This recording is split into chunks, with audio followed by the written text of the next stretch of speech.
Hello everybody, bit of David's artwork in the background because we wanted to bring you up to speed with what's going on around Hope into Action. New 5-year franchise agreement, as you know. As you also know, David has been getting us up to this point, trying to balance that with the other homelessness things which are on this picture. And so he's going to step fully into the work down at half time and work with the local churches. And so he's stepping aside from the Hope into Action role. So when you hear this on Monday the 24th, we're going to be interviewing that afternoon for a new franchise lead. So please pray that we'll be able to find just the right person.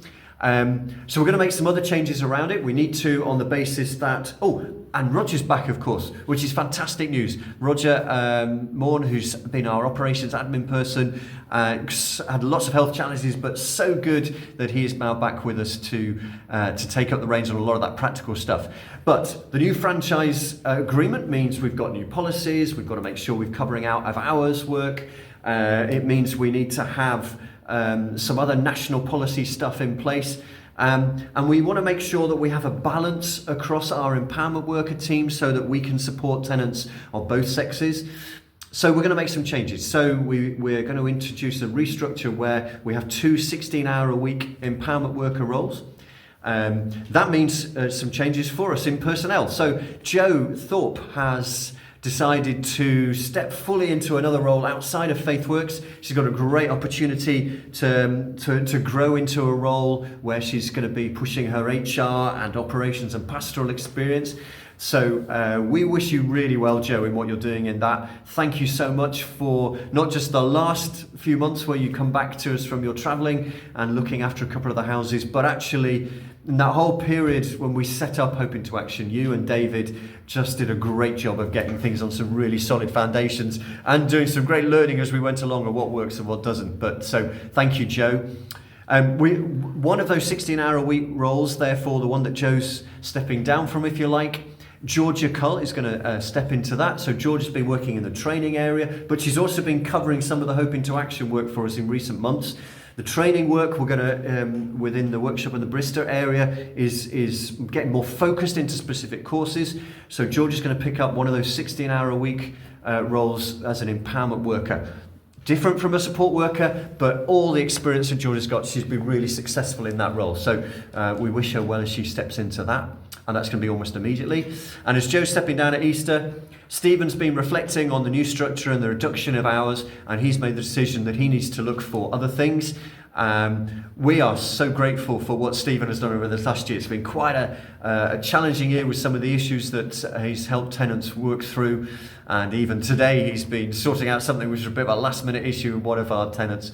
Stephen, thank you for what you have done. We wish you really well in what God's got for you in your new faith adventures. So some changes going on. You'll see a new advert for the other 16-hour-a-week empowerment worker role as the team forms up.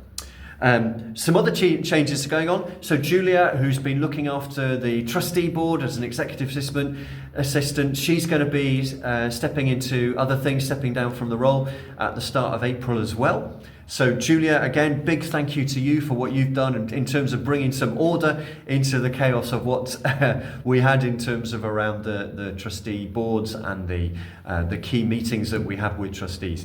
We've learned a lot from you, so thank you for your time. Wish you well as well. And just a final thing on sort of people and related issues. Just excellent around safeguarding. Thank you. We had a safeguarding meeting with trustees on Monday. 13 issues over the last quarter that we've picked up, a whole range of issues from right across all of our projects. And given that it's much better that we report these things, thank you for all that you're reporting there. We've also had 6 health and safety issues reported, which is to make the most we've had in a quarter. So, those little accidents, do report them, please. Just a reminder, the safeguarding roundtables are coming up in May. Claire's put round some dates. Please would you sign up for one of those, because they've been really helpful. Just that short little focus time on particular case studies to help us all get really good around that. Thanks very much. Hello everybody, a bit of a PS. to celebrate some of the church connection stuff that's been going on this week. All of it to help us with that threefold goal. Do you remember we want to give practical help, we want to give relational support, and we want to give spiritual hope as well. And we do that best by working with churches. And so this was St Luke's in Winton, where we had a really great round table session with them earlier on in the week with some of their church leaders. They got a bit stuck in terms of their community outreach, community mission. And so we just did some really practical stuff with them around, well, why don't you try building on some of the bright spots that you've already got?